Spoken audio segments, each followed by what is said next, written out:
with another book review. This one is a YA historical fiction. It is Ruta Sepetys' newest book. Came out in February of 2022. So I love her. And if you heard me talk about Out of the Easy, which is my favorite one of her books, all of her books are historical fiction.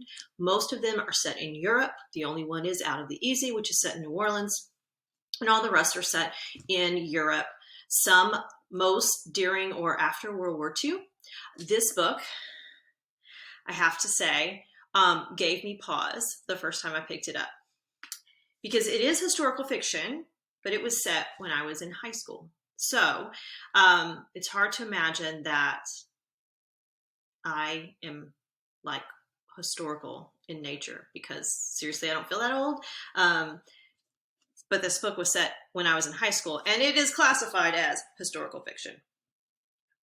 So this particular book is about the Ceausescu dictatorship in Romania. And so it's set in the fall of 1989, right before the end of the Romanian, right at the end of his dictatorship. And when they were executed, he and his wife were tried and executed for crimes against the people of Romania. So this was a really pivotal time in European and Asian Euro history, because you had a bunch of the communist bloc, all of the Eastern European countries that had been communist were falling, and Romania being one of the last ones. So the story is told from the perspective of 17-year-old Christian, and he is a student. He, like many others, lives in small tenement apartments with multiple generations of his family. So it's his mom, his dad, his sister, and his grandfather. And his parents almost live on a rotation. They very seldom see each other. Everybody's jobs are assigned by the government. You get so many rations. They talk about every day somebody has to go to the store and stand in a line to get whatever the thing is that day. One day it's oil, one day it's bread, whatever that is. The grandfather is ill and can't get medical care. So it's very much an interesting perspective, because if you have lived in America your whole life, you would have no idea what it would have been like to live in a communist country. I remember in growing up hearing about communist countries and the lines and those things, but this really puts it into perspective.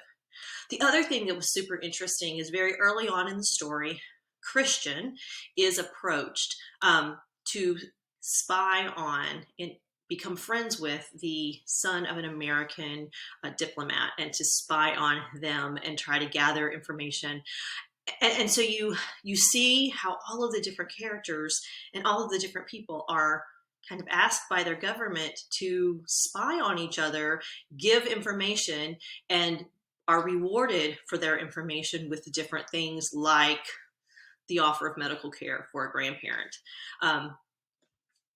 The title is very interesting. I must betray you, because in this period of time, as you learn through the story, most everybody that Christian is involved with, friends, family, teachers, people at his school, neighbors, almost everybody is somehow connected to the government and are spying on each other as a way to just kind of survive. And the atrocities that came out that were being put on the Romanian people by the regime were horrible.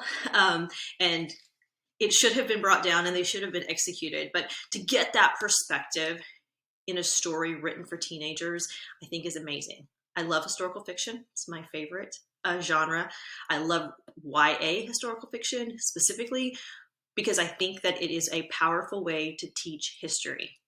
Great tool for a English teacher and a social studies teacher to combine and do some cross-curricular study, because you could do 2 weeks on the communist bloc in Eastern Europe and the fall of Berlin and the fall of Romania, and it never get as personal as reading a story about one teenager, probably about the same age as your students, living through that experience and talking about the nuances and the intricacies of the life that they lived.